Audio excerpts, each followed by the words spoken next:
comprendre qu'on est au Québec. C'est normal d'avoir quand même de la condensation à l'hiver dans nos maisons. Nos maisons sont vraiment plus étanches qu'avant, puis l'humidité va facilement s'accumuler à l'intérieur de la maison.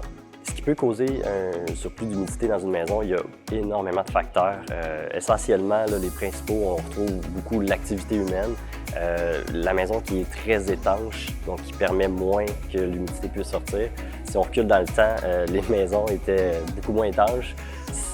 Ça coûtait plus cher de chauffage parce qu'on chauffait le dehors, comme on dit, mais au moins l'air restait sec et l'humidité ne s'accumulait pas. Juste d'être 5 au lieu de 2 dans une maison, ça a une incidence.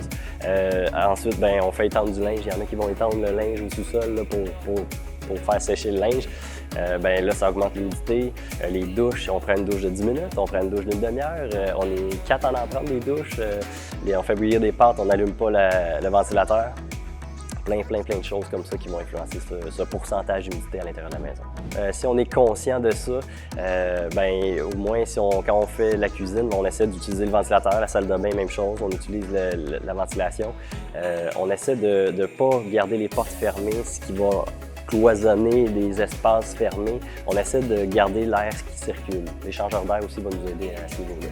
Le fait d'enlever les moustiquaires avant l'hiver va aider justement à cette circulation-là, à cet air chaud de la pièce de venir toucher à notre vitrage.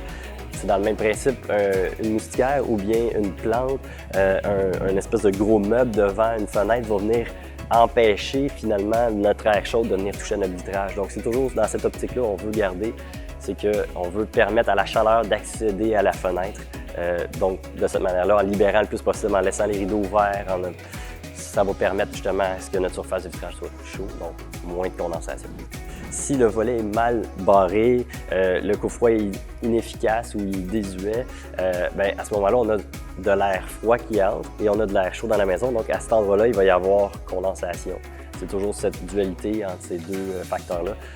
Donc, d'avoir des couvre-froids en bon état, ça va aider à réduire ce phénomène-là, d'aérer les espaces le plus possible, d'essayer de contrôler notre taux d'humidité. Là, on a une recette quand même assez gagnante pour réduire ce phénomène-là.